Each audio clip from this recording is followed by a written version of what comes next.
Here at Paddy Power, we're the home of the Money Back Special, with some incredible offers every single week. Check out the website or app today. Terms and conditions apply. 18 plus. BeGambleAware.org. Welcome along to the GAA Postcast in association with Paddy Power. Yes, it's the big one. It's All-Ireland football final weekend. I'm David Jennings from the Racing Post. I'm delighted to be joined by our regular football pundit Paddy O'Rourke and Paddy Ahern from our sponsors Paddy Power. So before we get stuck into the teeth of the action, let's have our 5 quick-fire questions. Because this is All-Ireland final, we're going to have 5 instead of 3. And the first 5 are for you, Paddy O'Rourke. Number 1, what has been the best game of the 2019 Football Championship? Best game, probably scoring-wise, Donegal v Kerry in Croke Park. It was after our Meath and Mayo match. And probably throw in a second one there. Atmosphere, Mayo and Dublin in the semi-final was up there, one of the best games of the year. Yeah, I thought quality-wise, I thought that Donegal-Kerry game was top class. Like, it was just a different level altogether to the Meath-Mayo game. So I'd certainly agree with you on that one. Number 2, what has been your favourite moment of the Football Championship? Probably me breaking into the Super 8s, getting back up there towards the top table again. That was big for all Meath fans. And then one off the cuff. Then it was great to see a lad called Oisin Kiernan back playing intercounty football. He had testicular cancer back in February or March, and for him to get back up to speed and play intercounty football was brilliant. So a bit of an inspirational one there from him. You're a sentimental soul at heart, Paddy. I knew it. Okay, question number 3. Who is your footballer of the year? I know obviously a lot is going to depend on what happens on Sunday, but right now, who is your footballer of the year? If either of these two men play to their potential on Sunday, they will win footballer of the year. And number 1 is Brian Fenton and number 2 is Paul Mannion. Okay. So, Paddy, you can look away at prices there for us. Brian Fenton and Paul Mannion, and we'll come to you in a minute. Number 4, give us one bet to have on the All-Star markets right now. Probably money on, but Paddy Durkin from Mayo. Yeah, he looks a certainty, all right, yeah. We'll get a price on him as well. And your 5th and final question, and this should be interesting. You have the power to change the Football Championship whatever way you wish. What would you do? I'll narrow it down to 1. The Super 8s. I would bring that one neutral game that's played in Croker. I'd bring that out into a neutral venue, purely for the reason if anybody was at the Cork v Tyrone match in Croke Park, you could talk across the pitch from the Hogan stand to someone sitting in the Cusick stand. There was no atmosphere. There was a terrible crowd. I think they have to be brought out to regional grounds just purely to get 20,000, 22 or 3,000 packed into a regional ground would make for a super atmosphere. That's like very minor surgery now. I thought you might do something massive. No, that's pretty straightforward and seems to make sense. There's no massive change you'd make? Yeah, no, something that makes sense in the GAA. Will it happen? Probably not. Okay, so you're being sensible here, I suppose. Okay, Paddy, just before we come on to your 5 quickfire questions, could we get a couple of prices off you, if that's all right? Paddy Durkin to win an All-Star, first of all? Yeah, I think we were definitely big after the Mayo match. I think we kind of went up around 13-8, 7-4. We were ignoring the fact that he'd missed a couple of games, but obviously he was brilliant when it mattered in the latter stages of the championship for Mayo. But he's 4-9 now, so 4-9. I don't know if there is much value in it, but like the way people are talking about him, it's very hard to envision him not getting one, I think. Okay, and in the Footballer of the Year market, two that Paddy mentioned, Paul Mannion and Brian Fenton. Yeah, Fenton is 4-1 and Mannion's 11-2, but we actually have to be nominated up as well. We threw that up last week as well. Fenton, you mightn't think there's much value in 2-5, but then again, like, he is playing very well. And Paul Mannion, there probably is value in 6-4, I would suggest. If somebody thought he was going to hit his 4 or 5 points or even more and get close to man the match, he's almost certainly going to be nominated. So 6-4 could be one if somebody wanted to take the shorter option. Well, Lord Holy God, 2-5 Brian Fenton to be nominated for Footballer of the Year. That's tight, Paddy. That's miserable. Look at what you're dealing with is 1-5 to win the All Ireland, and you know he is the current footballer of the year. I actually think he's going to suffer a little bit from Joe Canning syndrome in the sense that the year after he won Player of the Year, he probably played better, but it seems to kind of go against fellas for some unknown reason. I think he's been better this year, much better so far than he has last year. But whether that'll kind of count come nomination, come vote time, it's hard to tell. 2 to 5 to get into the top 3. Now, I have to say, of all prices we'll be quoting today, that seems as bad as I've heard in a long time. Anyway, I'm not saying it won't happen. I'm just saying it's very short. You can have your 2 to 5, Paddy. Okay, your 5 quickfire questions. Number 1, what was the biggest bet placed with Paddy Power in 2019 in the Football Championship, and who was it on? Yeah, it's neck and neck. One has been settled and one has yet to be settled. So there was one. Okay, give us the settled one first. The settled one was Kerry against your beloved Meath that 1-10. I thought he had a bit of a sweat for a while, but I suppose the result at the end of the day probably did kind of prove that it was a tens down shot. He had 50 grand on that to win his 5, so he got that in the bag. And the second one is Dublin to win the All Ireland from a couple of weeks ago. They were 2-9. That's the same stake on that, so he's waiting on that. And to be fair, like, he's on a 1-6 shot now. Hard to know if he is going to have a bit of a sweat on Sunday, but I'm not too sure if I wanted it to be my money, I have to say. Yeah, Paddy O'Rourke doesn't sweat, don't worry. Okay, question number 2. What was Paddy Power's biggest payout on the GAA front this year? So what was your biggest payout? Yeah, in terms of game and an event, it was on the Limerick versus Clare hurling match earlier on the year. It was played the same day as the Galway-Kilkenny game down in Nolan Park. I think we were the only ones in the country that didn't know that Limerick were going to absolutely hose them, so we lost a heap of money pre-match, lost a heap of money in play.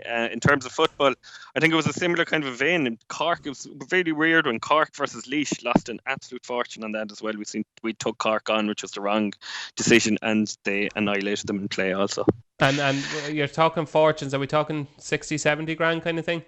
About that, yeah, probably not too far off that. So I mean, in terms of a whole year, it's probably not too bad, really. I mean, we're kind of running at it.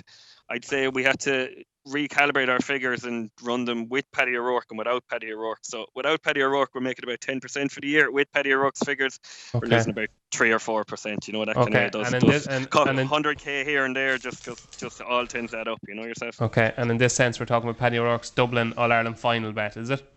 Yeah, pretty much. Yes. Yeah. Okie dokes. Question number 3. How much did Paddy Power take on Mayo to lift the Sam Maguire in 2019? Now, this will be interesting. So, how much in the win market was placed on Mayo to lift the Sam Maguire? You silly fools. We are talking about pound sterling here now, and it was just shy of £70,000. Stop. That is the truth. Yeah, every single bit of it. And that was singles. That was only singles. Wow. So obviously, you have people kind of throwing in your multis with Galway hurlers, like people seem to do, who got absolutely no run this year for some reason. But in single bet, 70 grand sterling. Wow. And that's why you have a job. Okay, your 4th question is, what was the strangest bet taken by Paddy Power this year? I suppose this could be Mayo, but what was the strangest of all the bets you took this year in the GAA front? It wasn't, and it was one that it'd be gas to see in a few years if you would have a bit of a sweat in it, and hopefully I'll be gone out of the department if this does come anywhere near clicking. But some guy, I think Damien had mentioned it a couple of weeks ago, had 800 quid on Kerry to win 5 in a row before the All-Ireland semi-final. I think it was in the middle of the Super 8s. He had 800 quid on Kerry to win 5 in a row, and the price was 200 to 1. Now, if something can happen on Sunday... Let me get to a 5 in a row at any stage ever. 5 in a row, and to win the next 5 All Irelands in a row. So they have to win on Sunday. They have to win on Sunday. If they win on Sunday, it's a hell of a lot charger than 200 to 1. But still, like, a lot has to happen. But that is it was some interesting bet for the return of the 160k or whatever he's going to be waiting on. You know. There's a fella now that just woke up one morning and said to himself, right, I have a whole heap of money here. What the hell am I going to do? Sure, I go into Super Value and spend about 300 quid on buying shite. Will I get a new car? Sure, there's 800 quid there. May as well stick that on Kerry to win the next 5 All Irelands. Like, that's just literally throwing away money, isn't it? Look, it's when you've got lads putting 70 grand in Mayo to win All Irelands, anything can happen, you know yourself. Yeah, okay. So it will be interesting to see if this punter is still... So what, like, you're good at the maths there, Paddy. What's 800 at 200 to 1? Yeah, so he'll be waiting to win 160 grand. He deserves way more than that. He deserves 160 million if he gets that. Holy shit. Okay, so there we go. There are our 5 quickfire questions for Paddy O'Rourke and Paddy Ahern. So it's time to move on to the big one. Yes, it is the All-Ireland football final. It's 3:30, Crow Park. live on RTE and Sky Sports. It is the final we all secretly wanted. It is Dublin v Kerry. It's traditional. It's the two best teams in Ireland, and it's going to be an absolute cracker. Paddy Hearn, can we get some prices and handicaps off you, please? Yeah, in the match betting, Dublin are 1-5. The draw is 14-1. Kerry are 5-1. The handicap, it's a 6-point handicap now. Dublin are 11-10. Handicap draw is 11-1. Kerry +6 is 10-11. And the lift trophy prices as well. Dublin are 1-6 and Kerry are 4-1. Paddy O'Rourke, what type of game should we expect on Sunday? Is it going to be open, free-flowing, attacking football, score for score? You know, teams needing to get to 2-22 to win the match? Or is it going to be like a couple of years ago when Dublin won 12-9? Is it going to be tight? Is it going to be wet? What can we expect? I'll be hoping it'll be tight and competitive. I think no team will want to go out and play vast attacking football and get beaten. They'll try and take home the trophy any way they can. Probably a 7-6 victory would do either team. So I can't see either team overcommitting too much. And I think Kerry will be trying their best to frustrate Dublin for long periods. Definitely trying to keep them goalless for as long as possible. If you can keep Dublin goalless, you know, the Croke Park atmosphere begins to dim. It begins to get a little bit quieter. But as soon as they get a goal, it's just like an injection of oxygen into their veins. You know, they're flying then. So I think Kerry will be trying to shut them down as much as possible, and I can definitely see it being a low enough score, and I don't think we'll be seeing any team hitting 220 or 120 anyway. Paddy Ahern, 5 of the not even including draws, obviously, 5 of the last 9 All-Ireland finals have been won by a single point. And yet, Paddy Power have the handicap now, started initially at 5, have it now at 6. Are we not kind of reading too much into Dublin's flamboyancy in the lead up to the final and how brilliant they've been? And should we not be thinking to ourselves, hold on a second, when it gets to finals, it's a different kettle of fish. And don't give me this bullshit that Dublin won't be nervous. Oh, Dublin don't do nerves. No, Dublin don't do nerves. Of course Dublin are going to be nervous. They're human. They're trying to create history in becoming to win 5 in a row. It's massive. It's all anybody can talk about. Are you telling me that none of these lads are going to be nervous on Sunday morning? That is bullshit. I think they're going to be very nervous, and I think they're going to show it. I think they're going to show nerves like they've never shown before on Sunday, and for that reason I think it's going to be much closer than the handicap. Am I right? The first thing I want to say about this is that, you know, I've been involved in it a couple of years, and generally what you kind of expect from All-Ireland finals is when you come down to pricing it, that it generally, you know, you've been watching both teams all year in football and hurling. Everybody should have a decent kind of awareness of where they're at, and everybody comes up with generally a fair ballpark kind of a price. Like when we were pricing throwing last year, it was just like parrots going around, everyone's going -6, -6, -6, -6. And just put a nail in it and didn't think of it for 3 weeks. This is the most contentious pricing of an All-Ireland that I've been involved in since we arrived. Oh, yes. Just Tell me about the meeting. There's absolute wild opinions. So, like, you know, there is a couple of jobs involved, and then there's a couple of neutrals involved as well. But there's, like, it's ranging from one guy who thinks that, you know, it's a 4-point handicap that could favour Kerry, to people who think that it's Dublin -7 and they should probably kick on from that. I was in the middle of it myself. Like, I think it's a 5-point handicap in the minute, and the way I actually think it's going to end up is, if anyone remembers the 2013 All-Ireland football semi-final, one of the games of the decade, it was again Dublin versus Kerry. Kerry were a point ahead on 64 minutes. I think the game was level in 67 minutes, and Dublin ended up winning the game by 7. They just emptied the bench and they completely kicked on. I can see something very similar happening this Sunday. The way that I came down on the price, and this is like if I'm really struggling with a price or trying to make up total points or trying to make up a handicap, what I try and do is I go into, because we price every single individual's player points for All Ireland's for any kind of a knockout game or any kind of a TV game. We try and do it our best anyway. So you take the 15 that you think from both, including goalkeepers if they have a chance of scoring, if you're begging or someone like that. You add all their scores up together, you add what the subs are going to score as well, and it was falling really perfectly for me on a kind of a 5-point, between a 5 and a 6-point handicap. And for me, it really looked like it was going to be, I can see why people would say it's an All-Ireland final, people are going to be nervous, depending on conditions, but I just look at the starting lineups for both 15s, and I'm looking at, like the likes of Thomas Sullivan, who could be like pick him to score a point, the likes of Philly McMahon if he starts, even though I don't think he's going to start, but John Small isn't a huge price to score a point. Jack McCaffrey's 2's on to score a point. I just don't see where this isn't going to end up with Dublin scoring 22, 23 points and Kerry scoring 17, 18 points, because that's just the way that both teams are kind of set up. If you think of the Donegal game with Kerry, like what was it, 120 each? I just really don't see it being low scoring. I think Kerry's chance of winning is a shootout. They are going to have to score 20 points. They're not going to beat Dublin otherwise. That's the way they're going to have to approach the game. I think Dublin are going to score because Kerry's defence, if you look at what Colin McShane did to them also. In terms of their kickouts as well, I don't know how if Kerry are going to win enough to actually make possession count. So they are going to concede, but they are going to score. I think it's going to be high scoring. I think it's going to be in the mix with 10 minutes left, but I think Dublin are going to win. Okay, Paddy O'Rourke, in my opinion, Kerry's strongest line is their full forward line. So you've got Clifford, you've got Geaney, and they've got pace, they've got accuracy, they've got, they develop a way to play to get the best out of those two men. And then you look at Dublin and you say to yourselves, if there is a weakness in Dublin, and I know people criticise people saying that there is a weakness in Dublin and it is their full back line, but it simply has to be, because it's their weakest line. And it's the line that hasn't been troubled as much because they're so superior to other teams.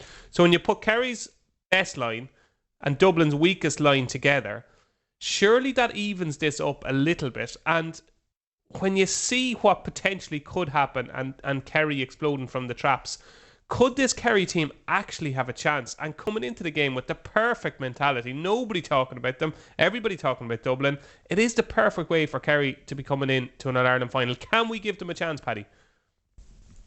I certainly do, yeah. I would give them a chance up to a point. I think I'd be agreeing with what you're saying there around the full back line being kind of a weak spot, but you have to take into account that these boys are going for 5 in a row as well, so they're obviously able to, on the big days, they're able to plug the gaps, and they're decent defenders. Michael Fitzsimons is a super defender. Johnny Cooper goes about his business, just takes a man out of the game, nothing too flash. Keane O'Sullivan will sit in the pocket on front of the full back line and protect for long ball in for breaks. Then will he start? Will he start? I don't think he'll start. I think he will. I think purely for that role that they're going to need somebody to sit in front of the Kerry full forward line, and I think Keane O'Sullivan, if fully fit, is the man to do that. It means that Scully and Howard will drop in around the middle. They'll be able to, put pressure on the ball coming in. Then you'll have James McCarthy and Jack McCaffrey flooding back then if ball does go in across their head, just to try and block up any type of space for Clifford or Geaney. I think it's kind of the way Dublin have played it, and I think they're going to play that sort of plan again to try and shut down the boys inside. Right, so let's try and get the matchups right. We'll give you a couple first of all, Paddy Ahern. Give me who's going to take the Kerry forward. So who's going to take Clifford? So I think that Johnny Cooper's going to take Clifford. Okay, Geaney. Geaney, I think it will probably end up being Mike Fitzsimons. Okay, Stephen O'Brien. Stephen O'Brien, I think is going to be John Small. Okay, yeah, I'd agree. Yeah, and Sean O'Shea. And Sean O'Shea, it's probably. See, I think Sean O'Shea is going to be kind of a different one because he's going to come out as kind of a third midfielder. I actually think he's going to get on a bit of ball. I thought James McCarthy would probably pick him up. Yeah, possibly, yeah. But I think McCarthy is going to try and get himself free as well. I don't think he's not going to be detailed to a man-marking job to stick to him. But I suppose if there was kind of going to be one free, it'll be him. But what you're actually going to see as well is that Scully is going to feed back and he's going to try and cut out that ball to O'Shea that kind of starts moves and stuff like that. I think Scully is just going to be a bit of a workhorse and he's probably going to come back and frustrate him a bit. Okay, we'll give you some of the Dublin forwards, Paddy. Am I right in saying, and I think this is right, that no player in 2019 championship has scored a point from play on Tom O'Sullivan? Would that be right? I think it could be, yeah. That's a fair stat now. There, yeah. So who will Tom O'Sullivan take Paul Mannion? I think he'll take O'Callaghan. Okay, interesting. And who'll take Mannion? Mannion then will be, I think, Tide Morley. Okay, and Dean Rock? Dean Rock, hadn't really factored him in as somebody that'd need man marking. I think, from open play, I think he'll be one that they probably won't focus in on to be shut down as much as Mannion, Kilkenny or O'Callaghan. I think Paul Murphy might go on Kilkenny. Okay, yeah, you'd imagine he's the type of player that would suit Murphy. I'd imagine he'd be harrying and hassling and trying to go forward. And when you take them considerations in to the matchups, like Paddy O'Rourke, are Dublin are probably better set up to cope with Kerry than Kerry are to cope with Dublin. Would that be fair? Yeah, I think if you look out around the middle, you're probably going to see Spillane covering Fenton. I don't think they're going to leave David Moran to try and track Fenton up and down the pitch. It'll be Moran out around the middle and Spillane doing most of the donkey work tracking Fenton. I'd agree with all the other ones. Gini, Michael Fitz, them all factored in as well. But I think Dublin kind of can beat you anyway. They'll go for a shootout, or if you want to go defensively, they'll go defensively as well. They'll get 15 men behind the ball. They get everything covered. Okay, a couple of questions now. I think you're going to disagree on this one. Okay, total points at the moment with Paddy Power, it's 42.5 points, over 5 to 6, under 5 to 6. Okay, so over under 42.5 points. Paddy O'Rourke, what do you think it'll be? Under. And you're pretty confident on that?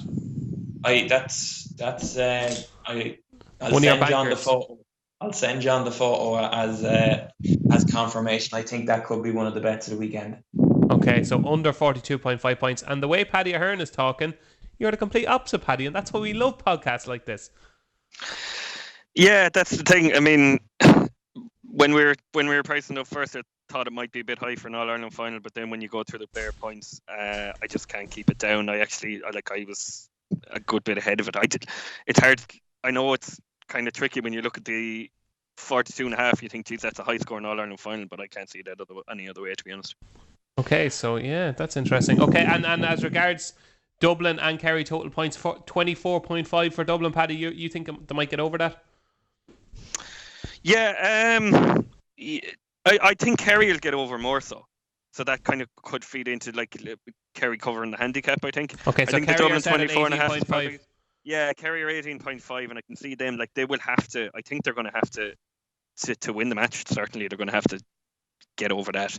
And I think Dublin's line looks about right, but I can see Kerry just sneaking over it yet. Okay, and we've seen Dublin start slowly against Mayo. Who's going to lead at half-time, lads? Paddy Ahern? Yeah, I think Kerry are a good bet for that. There's a range of prices around in the market, but definitely I think the kind of 9-4, 12-5, I think that we are. I think that's definitely a good bet because I can see Dublin kicking on in the second half. Like I said, I think it'll be tight up until maybe an hour, but I think if Kerry get out of the blocks early, they could definitely lead at half-time. Yeah, 12-5 Kerry to lead at half-time. What do you make of that, Paddy O'Rourke? Yeah, and what's the price? I have a price there. Is it Kerry lead half-time and Dublin win? Would that be in around 9-2? Would it be 9-2, yeah. 9-2, correct, yeah. That's a runner. You like that one? Certainly. I do, yeah. That. So we're in agreement then that the team of the game is going to be basically, Kerry starting quite well, maybe leading at half-time, and then Dublin kicking on maybe in the last 10 or 15 minutes, okay? So we're kind of in agreement on that. Is there any value in the man of the match markets here, Paddy Ahern? We maybe get some prices off you in the man of the match market? Yeah, no bother. The one that I think he's actually, I'm coming around to thinking that he's a phenomenally underrated player is Niall Scully. I think it kind of, you tend to really, you tend to forget how hard it is to stay in that Dublin team and to do all the work that he does, and a lot of it is pretty unheralded. He scored goals in All-Ireland finals before.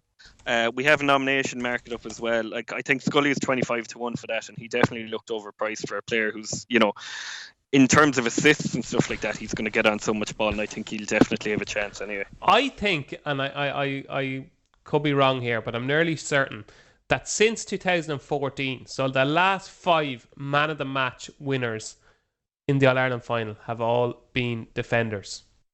Everyone except for Fenton. Fenton in 15 as a midfielder, and then the last forward. Yeah, the last forward you're going back to Bernard Brogan in 13. Yeah. Okay, that's what I should have said. No forward has got it since 2013. Is that right? Yeah, that's correct. Yeah. Wow. So that, like, you think, like, when you're watching a game, you think forwards, they catch the eye more, they score more, they do more damage. And yet, it's been defenders. Maybe because games are so tight and All-Ireland finals are so tight, defenders are the ones that are catching the eye. So you think Scully is value at 25, was it, Paddy? Yeah, definitely. Yeah, I think if people kind of see the work, that the unseen work, if people actually notice that on the day, he can pop up with a goal. Like, he's going to be the one that people forget about in terms of when we're talking about all the man marking jobs and everything. He'll the one who'll kind of ghost in and fist the ball to the net. He'll end up with 1-2 or something like that. Like, I can definitely see it happening. Okay, so listeners, here are some prices. 6-1 favourite is Con O'Callaghan, Brian Fenton 7-1, Paul Mannion 7-1, 9-1 David Clifford and Jack McCaffrey. It is 10-1 Dean Rock and Diarmuid Connolly, 12-1 Kieran Kilkenny and Cormac Costello, 14-1 Brian Howard, 20-1 Sean O'Shea, Stephen O'Brien, Paul Geeney, David Moran is 25-1, and it is 25-1 Bar. So, any of those catch your eye, Paddy O'Rourke? Yeah, just when you mentioned there about defenders, you have David Clifford being the hype player on the Kerry team. Whoever picks him up, if they can keep him scoreless and Dublin win, so you'd be kind of looking down the route of Johnny Cooper. You know, if they could shut down his influence on the game and then influence the Dublin team performance as well, they could be a runner. But I'm going for a lad who's kind of sneaking in under the radar.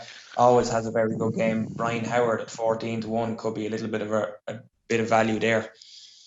Yeah, it's the type of game that's going to suit him as well. I think he's one of the unsung heroes. I think he's had a cracking year.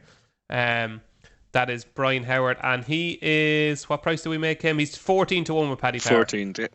Okay, so very interesting. And your bread and butter, Paddy O'Rourke, your goal scoring markets, any first goal scorer, anytime goal scorer, catch your eye? Yeah, the big man, Brian Fenton, I'm sticking with him to have a chance of a goal. He should have had 2 against Mayo. He got 1. If you fancy him in the win cast market, Dublin to win and him to score a goal anytime is 6-1.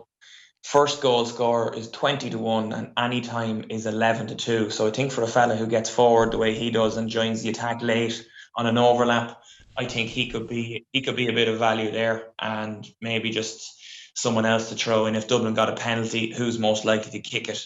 Probably Paul Mannion, and he's 9-4 anytime. Okay, yeah, I like your logical thinking there. I like that 6-1. Brian Fenton score a goal anytime in Dublin to win the match, is it? Yeah. Okay, 6-1. Yeah, that seems like a little bit of value. Paddy Ahern, anybody you like in the first or anytime goal scorer market? Yeah, just with Fenton actually. I think Kerry are going to pull a rabbit out of the hat with that. Jack Barry has marked him. If you think there's 2 games he's been quiet in the last couple of years, the 2017 All-Ireland League final and in Tralee, or this year in the league, Jack Barry marked him twice and kept him kind of quiet. So I actually think they might spring him and stick him to Fenton for the day, but keeping him quiet is another thing. For me, for first goal, I thought that Jack McCaffrey is always a decent play here. He's always going to get into you saw in the Cork game when they were a little bit under pressure, he got into it a decent position and stuck his goal very well. 16-1 for first goal himself for Scully. I think 16 or 18. I just think they're going to be the forgotten men when everybody else is being man marked in the first 20 minutes, and they're obsessed with not letting Con on the ball. These balls are just going to slip out to the likes of McCaffrey and Scully, and I thought McCaffrey 9-2 anytime and 16-1 was definitely first was a decent bet. Paddy Power have a money back special as a free bet if you're losing. First goal scorer scores a goal anytime, which is a good bet, especially in a game like this where there's likely to be more than one goal. It's a nice money back special, Paddy. Yeah, definitely. Yeah, I mean, the goal expectancy is kind of between 2.5 and 3.5. So I would imagine that, you know, you can definitely see 3 or 4 goals in it, and you're going to get decent value on your goal score. Has goal expectancy come into the GAA? Yeah, apparently, yeah, definitely. Everything's coming into the GAA. Jesus. What are the foreign markets saying? What are the foreign markets saying about the All Ireland final? Yeah, the Asian markets are, they think the Kerry are going to score a load as well, and they think the handicap is too big. Tell me there's not Asian markets in GAA. There is not. No, all right. Not yet, I was getting scared there. Holy God. Okie dokes. Yeah, so that is the money back special. Money back is a free bet if you're losing. First goal scorer scores a goal any time. So, lads, it's down to the crunch. Who is going to win and why? So, Paddy O'Rourke, we'll come to you first. I'd say just on the pure experience side of it, I'd be sticking with Dublin. I think they've been here, they've seen it. A lot of these Kerry lads, while they have bright futures ahead of them, they haven't been on this stage. And I think for that reason alone, I think Dublin will get over the line. And I'd be siding on the air of caution here. I'd be going with Dublin to win by 1 to 5 points. That's mine. That's mine. You stole it. No, I didn't. I've sent you on the photo there now as proof. You can go through everything I've written down last night. Yeah, that'd be one I'd be looking at. A couple of other ones there haven't mentioned.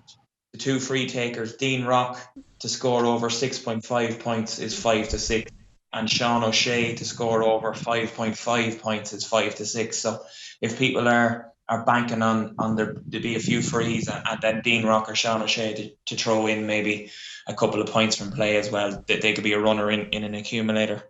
Yeah, like the sound of those. Yeah, I'm all over this Dublin to win by 1 to 5 points. I think you've got like 5 different scorelines there that you could have, which I think is like, I can't see Dublin running away with this. I just can't see them winning by 10 points. And on the other side, I can't really see Kerry winning. So to me, it seems ridiculously straightforward that Dublin are going to win by, I don't think they'll win by a point, but I think they'll win by 2, 3 or 4. And you're getting your 1 and 5 in there at 2 to 1. And I think for a team that are priced up at 1 to 5 to win the match, for them to win by 1, 2, 3, 4 or 5 points at 2 to 1, Paddy Ahern, I think that's massive. And I think that is one market you've got wrong. Yeah, you can definitely see it happening, all right. Like I'd say, it is, like I say, I think the game is going to be tight in 60 minutes. If the game is tight in 60 minutes, are Dublin going to win by 6 or more? Like, they definitely have the capability. I'm not sure that they will, though. Like, Kerry, in fairness, in what Kerry do before All-Ireland, they've played their masterclass already. They've got the ref on side because they knew exactly who the ref was going to be, and they said, we're going to hype pressure on this fella as much as we can in the couple of weeks beforehand. Do you believe that? I absolutely, genuinely believe it, yeah, no doubt. Now, I like, being the journalist that I am, right, I think, Eamon Fitzmaurice was asked a question and he answered it, right? And I think Aidan O'Mahony, something similar. And it was probably just completely blown up out of all proportion. It got on News Talk, got on different newspapers. I think it was. I don't think it was a huge thing. You think it was a carefully executed plan by the cute Kerry Hers, do you, Paddy? I certainly, yeah. You couldn't be up to them enough, I'm telling you.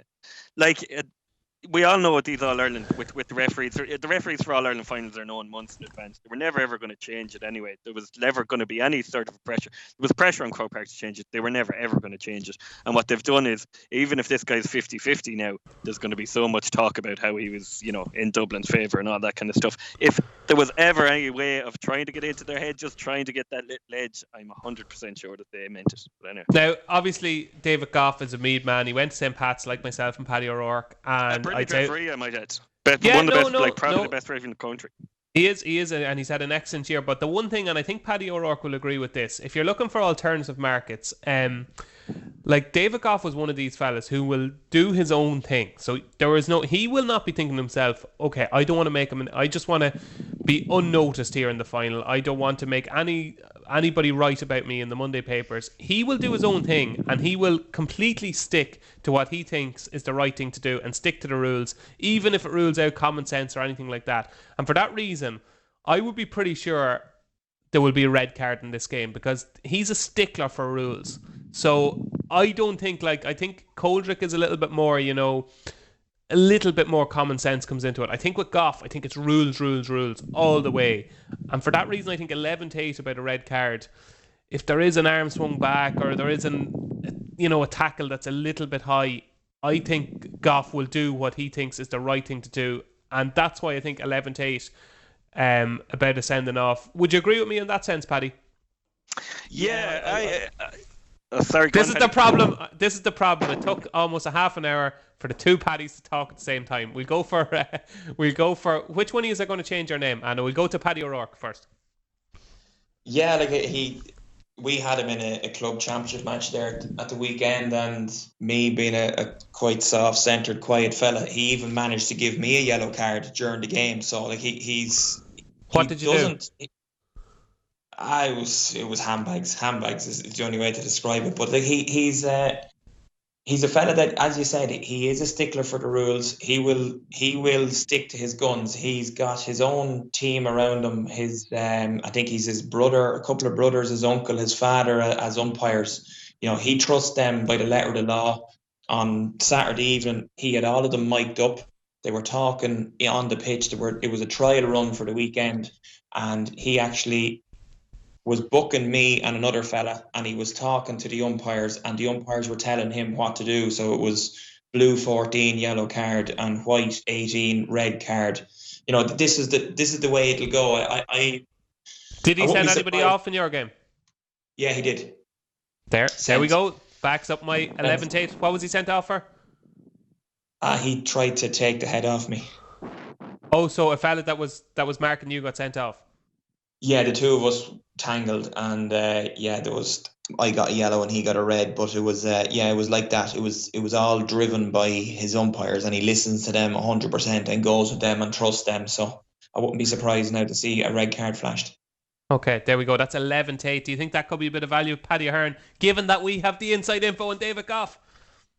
Yeah, definitely. And another thing that he loves to give is that off the ball foul, which a lot of kind of umpires, a lot of linesmen, a lot of referees just let go. He's actually one that definitely doesn't, because he did Galway a couple of years ago in a Connacht final against Roscommon. And we've anytime yellow cards up as well. So if you like the look of Tig Morley at 2-1, or Johnny Cooper as well, like Cooper's going to kind of try what Stephen McMenamin tried against Clifford. I think if he does mark him, and Johnny Cooper's style is going to be absolutely all over him, and I don't think he's going to get away with it on Sunday. So I think if you like 5-2, but Johnny Cooper getting a yellow card, it's there in sight. Okay, excellent. So a few left of centre bets for the All-Ireland final. So all that's left to do now is our final best bets of the weekend. This will not be beaten. Given the incredible year you've had on the tipping from Paddy O'Rourke, I think the only thing to do is give you the pleasure of going first. So your best bet on the All-Ireland football final. If somebody listening here today just wants to have one bet at 3:30 on Sunday, what should they put it on? I'm going to go for under 42.5 points at 5-6 as my nap. Excellent. And I'm going to slip in here with my Dublin to win by 1, 2, 3, 4 or 5 points at a massive 2-1 with Paddy Power. Paddy Ahern?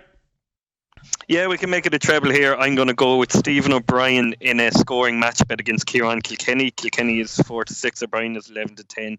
O'Brien has scored more than him this year, and I think he'll score more on Sunday again. So 11-10, Stephen O'Brien to score more than Kieran Kilkenny. So Stephen O'Brien to score more than Kieran Kilkenny. Dublin to win by 1, 2, 3, 4 or 5 points, and under 42.5 points. Can this be made into a treble and put up on the Paddy Power site, Paddy Ahern? Absolutely no problem, yeah. Excellent. So we're talking about roughly 2, 3, 6. We're talking about in around 10 or 12-1, but sure, I'm sure you can make it 16s or 20s for Racing Post podcast listeners, can you? For the last one of the year, we'll give it a good boost. Don't worry about it. Excellent. So keep your eyes peeled on the Paddy Power site for the Racing podcast treble, which will be live in the next couple of minutes if Paddy gets it up there. So that's it, folks. That's it for the Racing Post and Paddy Power GAA Postcast for the last couple of months. My thanks to everybody for joining us, for listening, for all your feedback. My thanks to Paddy O'Rourke, who's been terrific on the tipping front in the football, to Paddy Ahern and Damien Fitzgerald from our sponsors Paddy Power, to Michael Mulvihill and Aidan Fogarty, who've been with us for the hurling matches. I've been David Jennings from the Racing Post. Enjoy the game on Sunday. Check out Paddy's Rewards Club. Simply place 5 bets of £10 or more across any sport in a week, and you'll get a free £10 bet then next week. T&Cs apply. 18+. BeGambleAware.org.